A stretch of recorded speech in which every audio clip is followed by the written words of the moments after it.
پیغمبر اپنے سفر پر روانہ ہوئے، امی سوال کرتی ہے، کون امی؟ عثمان کی امی، عمر کی امی،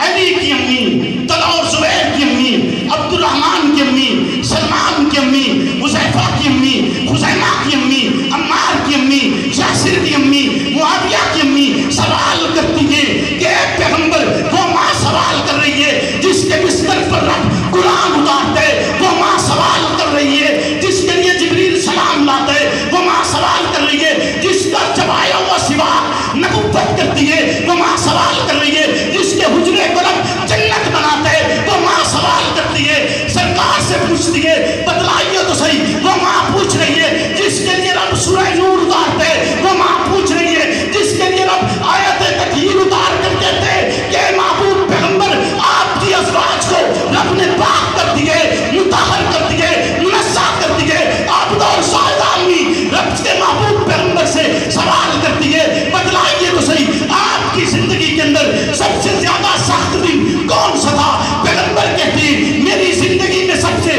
زیادہ سخت دن طائف کا دن تھا، میں طائف کی وادی میں گیا ہوں، میں نے جب لا الہ کا اعلان کیا پھر پتھر پر سے میں تھک کر بیٹھ جاتا، پھر مجھے اٹھایا جاتا، اٹھا کر پھر تھوڑا سا چلتا، پھر پتھر برستے، پھر بیٹھ جاتا، پھر بغلوں سے پوچھ پکڑ کر اٹھایا جاتا، پھر پتھر برستے میں پھر تھک کر بیٹھ جاتا، اسی طرح اٹھا کر تشدد ہوتا رہا، پیغمبر کا جسم لہو سے رنگین ہو گیا، پیغمبر کے نالین مبارک لہو سے بھر گئے، آپ کا جناب کا لباس لہو سے تر ہو چکے، وہ عظیم پیغمبر جس کے لیے کہا گیا بلغ اللہ پہ کمال نہیں، کشفت تجا پہ جمال نہیں، اسلت جمیع خصال نہیں، صلو علیہ وآلہ، جس کی تعریف اور مدح کرتے کرتے انسان تک سکتے، اس کی مدح مکمل نہیں ہو سکتی، جس کے لیے کہا گیا تقی فکر رساں اور مدح باقی ہے، قلم ہے آپ لاپا اور مدح باقی ہے، درخت تمام ہوا اور مدح باقی ہے، تمام عمر لکھا اور مدح باقی ہے۔ سبحان اللہ،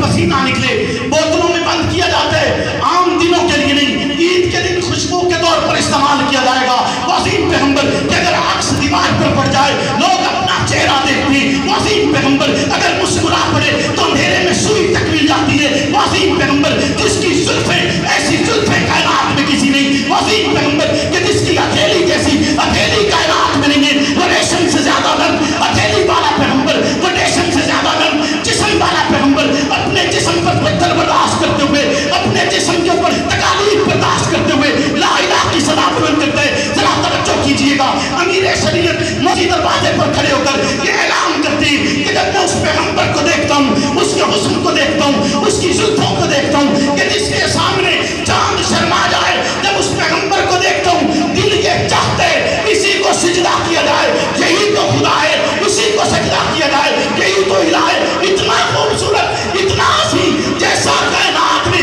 دیکھا نہیں ہے۔ جب یہ الفاظ امیر شریعت کی زبان سے نکلے لوگ تنگ رہ گئے، دیوبند کا بیٹا اور ایسی بات، دیوبند کا بیٹا اور ایسی بات۔ پھر وہ شہنشاہ خطابت تھا، پھر وہ بولا اور زمانے نے سنا کہ امیر شریعت نے زلفوں کو چٹکتے ہوئے کہا کہ سنو لوگوں، جب تپتی ہوئی ریت پر وہ سر سجدے میں رکھ کر کہتا ہے سبحان ربی الاعلیٰ، جب وہ سر سجدے میں رکھ کے اس الہ کو پکارتا ہے، سمجھ آتی ہے کہ وہ رب ہے، سمجھ آتی ہے وہ الہ ہے، محسوس ہوتا ہے کہ کوئی پاک ذات ہے جس نے اسے بنایا ہے اور اس لیے بنایا ہے کہ امت اس پر ایمان لائے، اس کے ذریعے رب کو پہچان سکے، اس کے ذریعے رب کو۔ پیغمبر نے اپنا راستہ نہیں بدلا، راستہ شیب ابی طالب کی کھاٹی میں وقت گزارا، پیغمبر نے راستہ تبدیل کر دیا؟ بولیے، پتے کھا کر گزارا کیے، راستہ تبدیل نہیں ہو رہا، راستہ تبدیل، مشن اور کاز تبدیل نہیں۔